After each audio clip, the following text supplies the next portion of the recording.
Welcome back to the Word and Journey podcast. Stories that shape us and make us think, and hopefully get better the longer we're with them and continue to have great meaning for our lives. I'm Moses Bernabe here with Matt Rensi. We watched The Wheel of Time season 2, and we're starting to anyway. We have more of it to come yet, and we'll talk about that when we get there. But lest you have forgotten who Matt is. Matt, hello, how are you? I am doing very well. Thanks for having me again. Great, yes. And quick reminder to the listener, who are you? What's your corner of the world? What's your attachment to books and literature and stories? I'm a therapist in the Bay Area in California. I work in community mental health and then have a super small private practice. I love everything science fiction fantasy. It's kind of a bit of my coping, and then also I just love it. So I read probably one science fiction fantasy book per week, and that includes like listening on audiobook. So that's my attachment. Yeah, a primary attachment to sci-fi fantasy. Yeah. I think when I was growing up, I tried to watch Empire Strikes Back every single day if I could. Yeah, interesting choice. What was the draw to that particular story? The darkness in it, and how the darkness kind of was winning, and whether or not light could triumph in the darkness. I think it was a real story. It felt like. Mm-hmm. Yeah, that I think has definitely become more interesting to me as I get older and encounter more stories. The clean cut, like Cinderella, like everything works out and we're all happy, just isn't as interesting. So, No. Which is probably why I probably won't ever watch a lot of Hallmark movies with my parents. Or like, yeah. Like, I mean, I had some problems with like the Game of Thrones franchise, but like one of the appeals there was like, you really don't know what's going to happen or who's who, and that was kind of interesting. Yeah, Game of Thrones was completely unpredictable. Yes, and things would happen in the books, and you're like, you can't do that. And he did. And he did. Yeah. So yeah, from a Shirley story perspective, I do appreciate that. But also being in the therapy world, I've come to appreciate stories that don't back away from like the dark things or like the reality of the human condition. And there's just some things about us that need to be expressed and understood, and the story can be a more palatable way for that to happen. Yeah, I think I experience life very much as a struggle. I don't think anything's ever been easy for me, at least just in my experience. And so stories that present things very much as a struggle, I really resonate with. Yes. So here we are with this story. Definitely there's struggles in the story. So the gimmick last time was you'd read the books and we're seeing the show. I never read the books, and then for a while we were talking with Aaron Esparza, who had also played the game, which that was cool. So this time, and largely due to our conversation, I thought I really want to read these books. So I've since audiobooked, and I always want to specify that because it doesn't feel like quite the same labor as reading. But I've listened to the second two, so I think that's The Great Hunt and The Dragon Reborn. So now I know more of the world and more. Hey, so well done. Yeah. It's felt good. It felt good to the way that you and Aaron had described it. Was there's this really rich world and these really intricate characters and all of these interactions and everything, and I love that stuff, and I've really enjoyed just kind of immersing myself in this particular world, following the characters, and they're older, right? But they're really well written. They're really detailed, and the world has a lot of characters, a lot of little countries within the world. All the characters, as they grow, they become much more deep, much more interesting. So I've definitely appreciated that. So now translating a big epic to the screen, and I suppose we should remember the series as an adaptation and not a direct one-to-one, because it's very much not a one-to-one correlate, which becomes apparent like within the first 5 minutes. but I guess off the cuff, as you were coming to the show, what's one of the initial draws to you? Like, what are some of your first impressions of the show, having also been familiar with the books? Yeah. So in comparison to season one, I already like season two a lot better. I think I have a lot of empathy for whoever's adapting the books to the um, to the actual TV show. There's so much like contained in there, and how they're trying to like. It seems like they're merging characters, trying to figure out who they actually have to kill off, and as a minor character, things like that. I have a lot of empathy. I think there's still things where the world doesn't quite line up with my experience of the books, and that's a little bit grating on me. But those are more minor things, and so I think generally I'm enjoying the second season a lot more than the first season. All right, cool. Yeah, what are some particular character things or plot things that you really like? Uh, Character things. I thought. So we're totally spoiling stuff. Oh, yes. Okay, so hello, audience. We're now in spoiler territory. If you haven't seen the show or read the book and you want to, you should go do that because we're going to spoil everything from here. So, I the way they've characterized Celine or Lanfear is phenomenal. It was so well done. I mean, she is both this like alluring figure and equally really creepy all at the same time.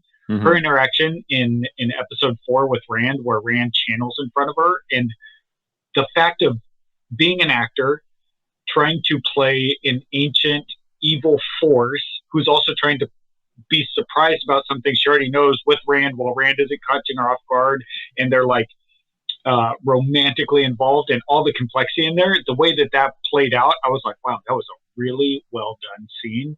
So I thought that the way that they characterized Lanfear is absolutely perfect. I really appreciate I did appreciate that. So there was, I hadn't gotten to that point in the book, so there's a little bit of a spoiler there for me about that. Yeah, whatever. Um, I- yeah, that was pretty dramatic. I couldn't help thinking. So like the very end of episode 4, where uh, Moraine comes in to save Rand from Celine. I couldn't help thinking, okay, so there's your mom walking in on you when you're looking porn, and then that. there's your guardian Aes Sedai walking in with you while you're about to have sex with like one of the Forsaken. Yeah, It's like, oh, oops. Rand, Yeah, silly boy. yeah. It was definitely an awkward kind of teenage developmental moment there. Right. Yes, very much. Yeah. Again, from a cinematograph, whatever that word is, cinematically, it was pretty well done. It was like the way it was cast. You get the sense of here's somebody pretty young, here's somebody pretty ancient, and uh, there's this one line where they're in bed together, and she's like, "Yeah, I'll help you forget, you'll help me remember," and so they're this interesting mirror image of each other, and what they're after. Um, yes, um, I have some thoughts about that. Okay, well, what are some other things? I guess, yeah. Well, we could talk some plot points that we liked and or disliked, and then there's some fun, deeper themes to think about. I know one of the things that I enjoyed again in the movie adaptation were all of the scenes in Tar Valon in the White Tower. Yeah, I mean, I'm sure most of it's like CGI, but it's like really beautiful, and really beautiful. The dynamics of there's this really high building, this really big tower in the middle of a large plain, even that on its own, and everything's just like really upward and very vertical, and it's just really striking. It's really interesting to look at, and I'm finding myself really enjoying the Aes Sedai culture as well. They're in this white tower, but each of the Ajas has their colors, and so setting the the character profiles are really distinct. I mean, for sure, by their clothing is just really radically different colored, so it's really beautiful to look at. And then the way they've cast it as well. You've got women from all sorts of races and all sorts of ages, and Really well cast. I really enjoy like listening to them, and they really capture the sense of like here's this hive of intrigue and drama and duplicity in politics, and there's like a veneer of caring for like the novices, but you kind of get the sense really we're all interested in our own aims and our own ends, which is very much how it is in the books. Yeah. Also, it's always talked about as this kind of like sinister, like watch your back sort of place. The White Tower Tarvalon is or Valon. The way that they developed it is excellent. I agree. The casting is point on. Every time they're acting and there's a group of them together, I'm like, they whether it's Leandrin or Shiriam or uh, uh, the gal from the Green Aja, Yeah. Alana. Yeah. They got things going on so well. The only thing, I think there's a couple of pieces that I feel like they could be a little bit more biting. The interactions from the book, the Ajas are very much at each other. And part of that will get explained later, where you got the Black Aja in there that no one knows is actually in there at the moment, but they're just at each other. Also, the Full Sisters are straight up mean with the novices in the book. They're just horrible. Whereas in the show, it feels like they're kind of like, oh, you're like, I'm indifferent to you and going to use you for my own ends. I believe they're getting switched regularly, like, and none of that's kind of coming out. I felt like they were a little too, novices just got punished in the books, it felt like. Yeah, in the movie or in the show, it's I guess a little bit like Catholic school for channelers or something, where it's like strict and there's expectations, but it's not like torture. Whereas in the books, it's well, I don't know. Even when you think about like Hogwarts and how that was like even with like the most brutal, teacher interactions there. I mean, except for like Dolores Umbridge. I mean, she was a special case, but like otherwise, they're still teachers. They care about their students. Whereas here, it's much. I guess I don't know. Maybe you could say if it's more or less like the Marines or something, where it's like we want to get the weak people out of here quickly or something. Yes. Well, it floated through my mind. It was analogous to kind of a boot camp situation of we're trying to flesh out who's going to survive or not, and we don't really care if it's you, or you. We're just going to punish all of you until the dross is out of here. Mm-hmm.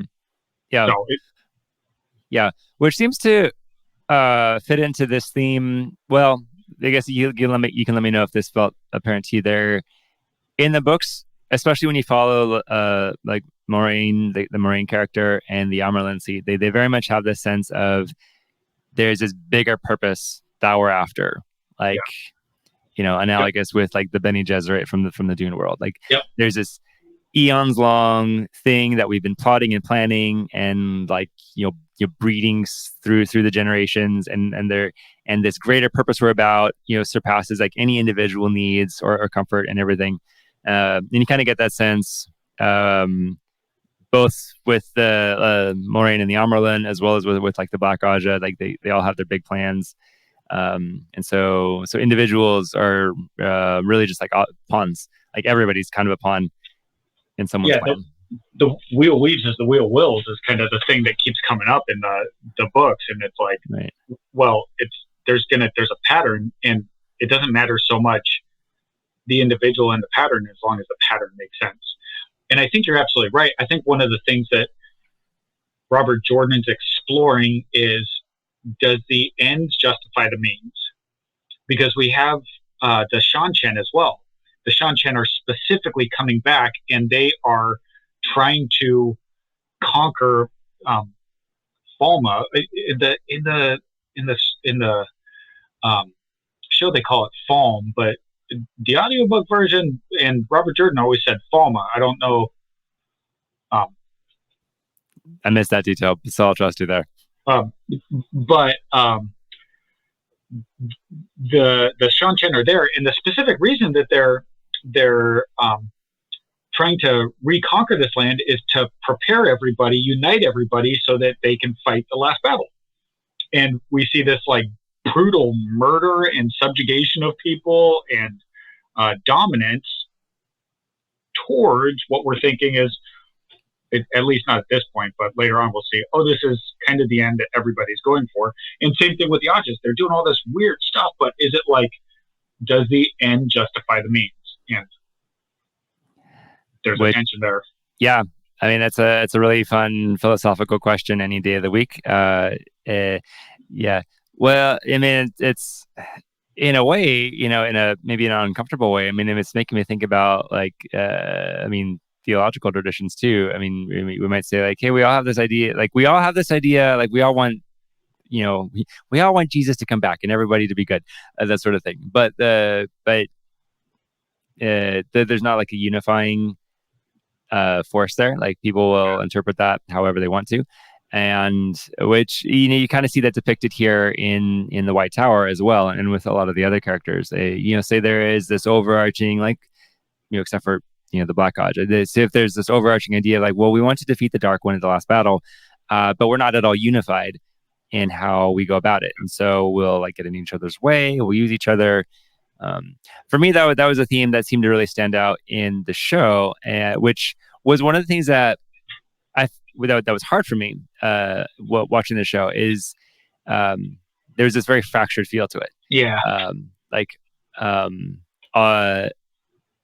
Granted, I mean, in the books, even the way that the book 2 is structured, it seemed like everybody starts off together and then they disperse from there.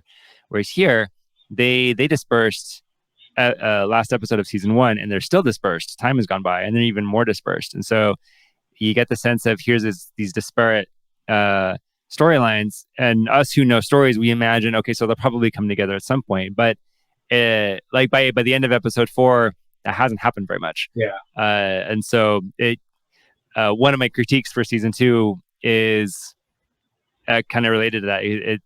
The story for a couple episodes kind of doesn't feel like there's much of a story. It's just like, here's these different people having problems, and it's not abundantly clear what's unifying them. So I would absolutely agree. I have no idea how Matt's fitting into the story at this point, where I'm like, what's happening here? Come on. Yeah. I mean, we know. Yeah, we know he's got to blow the horn. Spoiler, but but yeah. I like. I think Matt is characterized super well, and Min as well. Their interactions, great, excellent. But I feel like I'm watching them like make toast or something. I'm like, what's happening? I don't know. Yeah. I agree. I mean, I was kind of sad to see the original Matt actor go, but like the new guy they got, he's really good, really enjoyable too. And like the Matt and the Min chemistry is fun, but it's like up until the moment when they break out together and you find out, oh, Min's actually being kind of sneaky too. Like that makes it interesting. But yeah, no, it's interesting. Interesting watching. So I'm watching this at the same time I'm also doing some revisions on a story, and again, great sympathy to the writers who have to handle this. But I'm kind of watching them make some of the errors that I would have made too, like not introducing characters really just clearly, or not introducing like the central conflict or the central goal like really clearly early on. There's not. I mean, they tell about the Horn of Valere, but not really show it. And I'm like, like that feels like something really lacking, because it was just this thing that gets mentioned. Whereas in the books they go on and on and on and on about it, and you have the sense very early on of like, oh, here's what's at stake with this thing. But with characters like Matt and Min, there's kind of this sense of, well, okay, yeah, why are they there? What are they doing? What are they adding to the story? Like, what's at stake for them? They're pretty people, but what else? Yeah. I as you mentioned that, like the not introducing things well, I think both the Horn feels like it's like lacking the significance or value, or like, why is this so important? Where in the books you're like, oh, we need these heroes for the last battle, and the only way to get them is the horn. And you're like, oh, we got to get the horn. Where, and I think also even like Ishamael is all over the place in the series, where in the books he's all like behind the scenes doing stuff, and he's more evident in the series, but he feels less threatening than he did in the books, because you got the like, oh, this guy's like trying to release the Dark One, and we definitely don't want that to happen. Right now, I'm just like, oh, Ishamael's with Perrin. Oh, Ishamael is with the Shan-Chen. Oh, and that was honestly something where I was like, no, don't show it right away that Ishamael's manipulating the Shan-Chen. Like, let that develop over time. Come on, like that's such a good storyline that you like don't figure out till like, I forget, like book 7, 8, 9 or something, where all of a sudden you're like, wait, that's a Ishamael with a Shan-Chen? Crud, you know? Right, like, yeah. And here we're like, he's standing with the lead, well, one of the High Lady Suroth, and you're like, oh, okay, well, I know exactly why Ishamael's there, you know? Like, yeah. Yeah. Which, I mean, to their credit, also doesn't feel at all surprising. So it feels very congruous with who we know him to be, who we know the Shan-Chen to be. So it works. But yeah, you know, letting the, you know, getting to know the Shan-Chen for a while first could have been cool, as much as they can be considered cool. But yeah, from a storytelling perspective, letting things ferment and giving things time to really develop. That's a really important thing, I guess. Maybe that has to do with like the audience too. I mean, when you're in a novel, you know, you can kind of count on, you know, if your reader gets past your first couple pages, you know, and sticks with you, they're going to stick with you through the whole book. You'll get a chance to most likely introduce things in however you want. But like in the online and the media world, I guess there's so much emphasis on like the flashbang and got to snare people or hook people pretty quickly. So that does seem to change it. It is more, I guess, bite size, I guess. Yeah. I was appreciating how the Shan-Chen were depicted, just for being like creepy and disturbing. They were that in the books. They were made that very quickly in the series. So I was like, okay, that was a very good introduction. And yes. Yeah, they were very creepy and disturbing. Yeah. So, yeah. From a movie adaptation standpoint, what were some other high or low points for you? Gosh, I really enjoyed the Shan-Chen, how they're coming out. I like the armor characterization. I really liked the group that was traveling with Perrin, the Shinarans, and just like I kind of got attached to them in those couple episodes, and then having a bunch of them killed, and then I was completely caught off guard when Uno was killed, because I mean, huge spoiler alert, Uno makes it to the last battle in the books, and survives the last battle in the books. Yeah. And so when they gave him the excessive lobotomy, I was just like, I did not see that. It was honestly like emotionally a little hard for me because I wasn't even prepared for it. Right. And so I think, at least from that perspective, I'm like, it kind of doing an abrupt shift there. I really love the aesthetic beauty, and seeing things I had a mental picture for in my mind, but couldn't actually see on the screen, has been phenomenal. Seeing the weaves, I even liked the one scene where they're zooming in on Falma. Oh, actually, I think this is episode 5 because I was looking ahead. They have a scene where they're zooming in on Falma. I think it's actually the beginning of episode 5. Sorry, but a little bit of spoiler work there. Okay. And they go over the Shan-Chen ships and just kind of fly over them and then show Falma. I'm like, oh, that's exactly what. Oh, I wanted to see that, and I'm super excited for the Horn of Valyr at Falma. I'm like, oh, I want to see it. You know, like what's gonna, you know, like blow the horn and summon the heroes and let's see what happens. And I want to see those kind of things unfold. Very much enjoying those pieces. So Yeah. Yeah, I would agree. Visually, it's really stunning. Like, and that was something we loved about season one. Also, is just, I mean, it's a beautiful world. It's beautifully depicted, really tastefully done. And it feels like a really good, just congruent, fantasy world. The colors, the shapes. It's nice. Yeah, having things set in the valleys and the mountains, now in the ocean, up in the towers. The night scenes, day scenes. It's really interesting for the eye. So that is really beautiful too. And yeah, and then like in the book, I mean, there's all of this like jargon, like like the terangrials and yeah, the magic objects and things, like the arches in the White Tower, which we'll talk a bit about. Like they were much more ornate than I had imagined in the movie, which I liked, because it's like, I think I was just thinking like metal strips at first.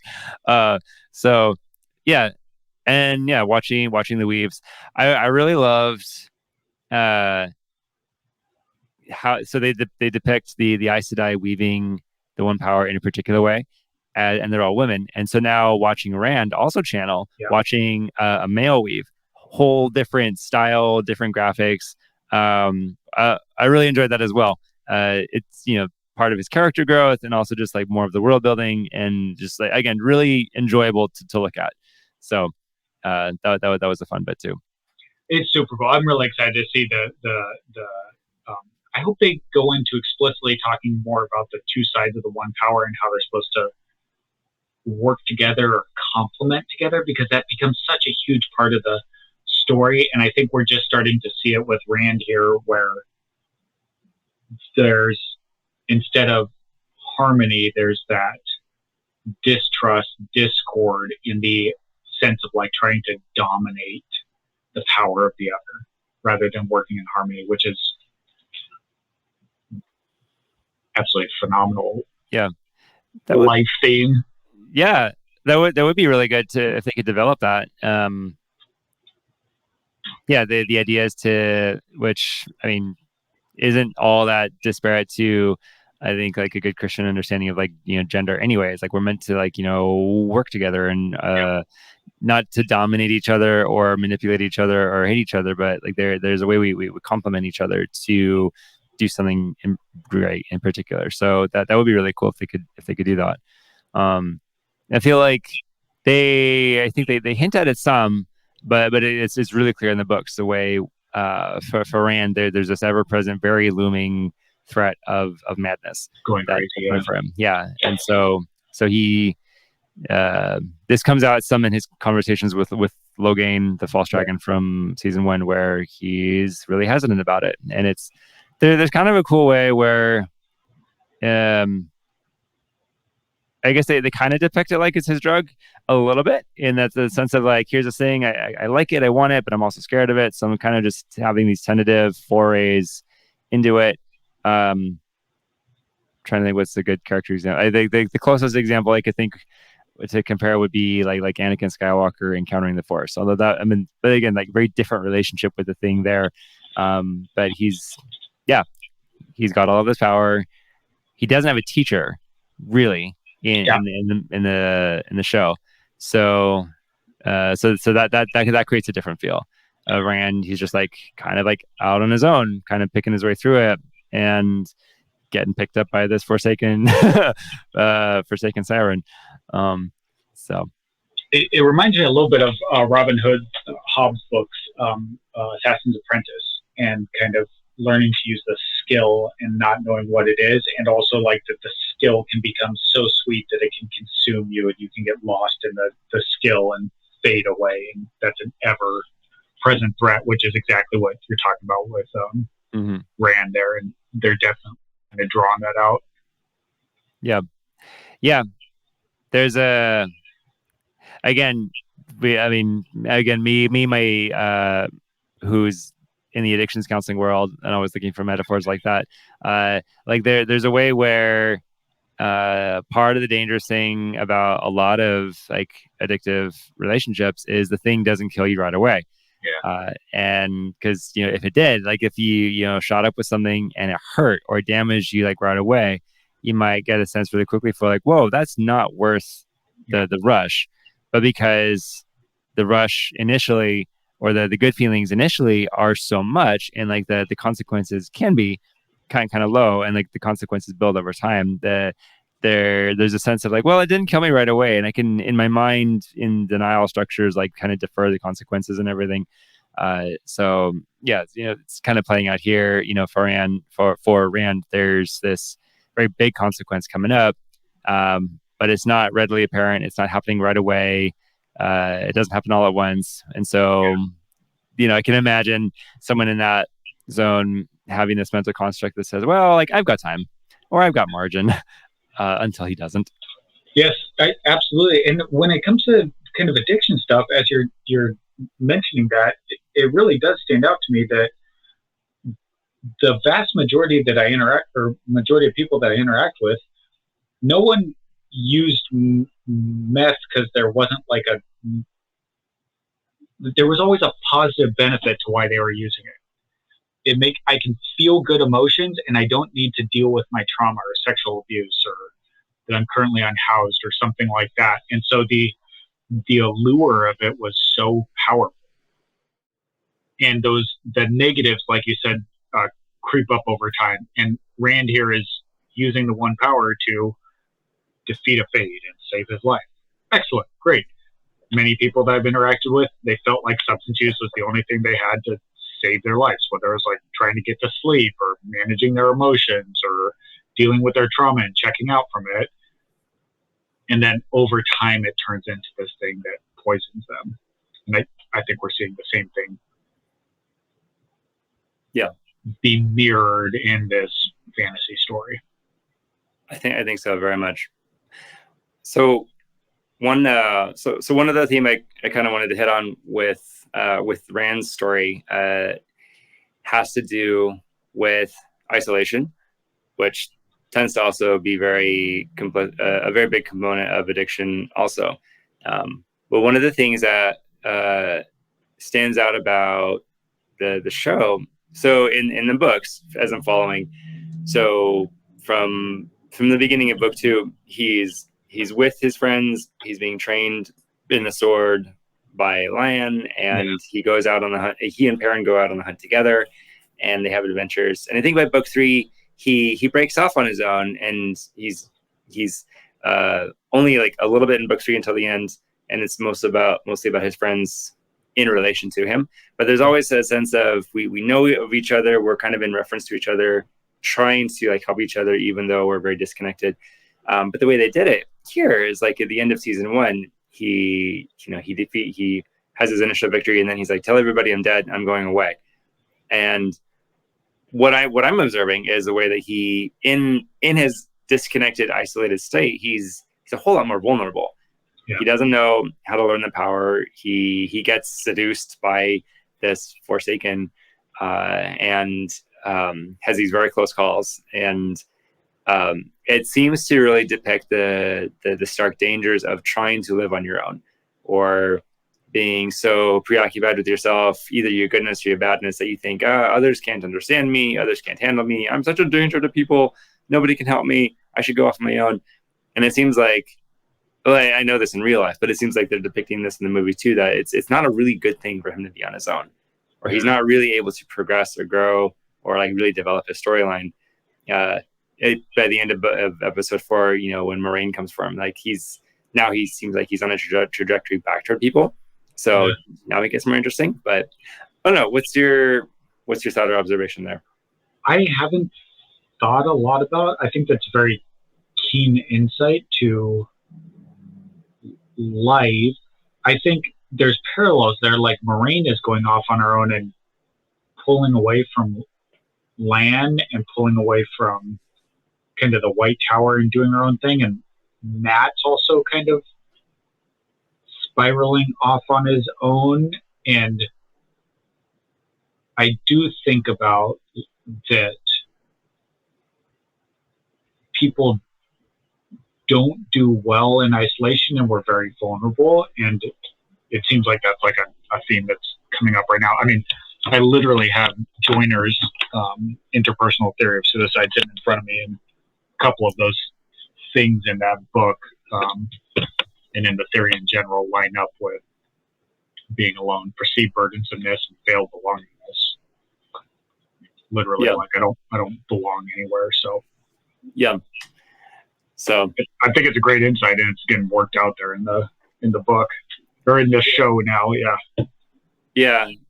So which I mean, adapting a book to a movie, I mean, I can kind of see if they're thinking like that drives up the tension or drives up the stakes or something.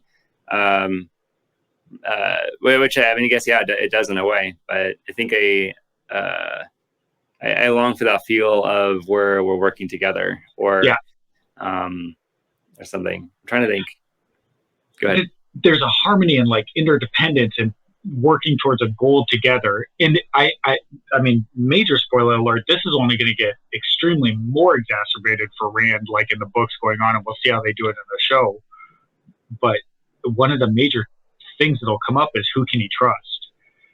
And we'll get to a point where he's not sure he can trust anyone, except at points like Min, and just gets really interesting. That would be really interesting, and I can imagine that being a really like entertaining story to watch, but like entertaining, I think, because a lot of people can resonate with that idea of we've been hurt in relationship, or people haven't been trustworthy, or we don't know how to build trust, and that's part of the human condition. Some major sociological issues facing a lot of people these days is like we're lonely. We might have a sense of here's this greater good. We want to participate, but we're alone. We don't know who we can trust. We don't know how to get there. And so it leaves us in these really vulnerable places of I can get taken advantage of by all sorts of people. I might go crazy.